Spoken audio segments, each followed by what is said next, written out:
rivoyatni boshladim, nos chekishni tashladim.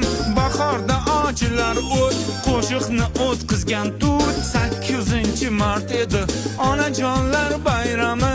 Bu bayramda men ahmoq onamni o'ylamaman, chechamni o'ylamaman, ochamni o'ylamaman, enamni o'ylamaman, abchamni o'ylamaman.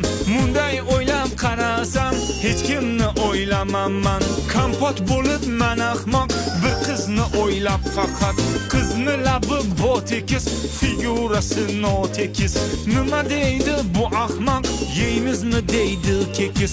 Menga kekis kerakmas, menga kekis kerakmas, menga kekis kerakmas. Buni tushundik. Keyin nima bo'ldi? 8-mart edi, kech soat 10lar edi. Bolar bilan toqqa chiqib dam olib